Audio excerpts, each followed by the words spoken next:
Pour commencer un exercice comme ça, il n'est pas inutile de se faire un petit croquis en reprenant l'énoncé, on peut le faire au brouillon, histoire de s'approprier la figure, de bien observer tout le codage et toutes les dimensions qui me sont données. On me demande donc d'estimer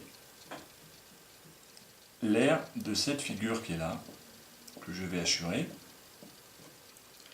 Cette figure-là qui est hachurée est donc un polygone avec 1, 2, 3, 4, 5, 6, 7 côtés. On appellerait ça un heptagone. Personne ne connaît comme ça de formule permettant de déterminer l'aire d'un heptagone. Il faut donc chercher autre chose. Il n'y a pas de formule dans le cours qui nous permette de démarrer.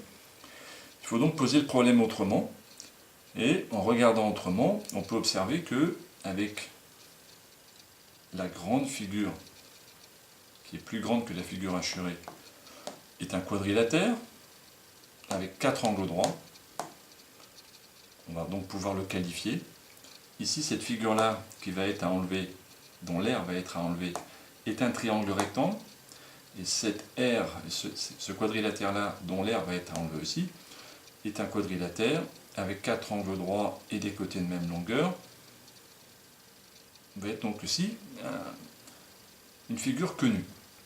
Au final, il paraît sans doute bien plus facile pour déterminer l'aire hachurée, vu qu'on obtient donc un polygone dont personne n'est capable de déterminer son aire, de raisonner en disant on va déterminer l'aire de ma grande figure à laquelle on va enlever l'aire de cette petite figure-ci et de cette petite figure-là.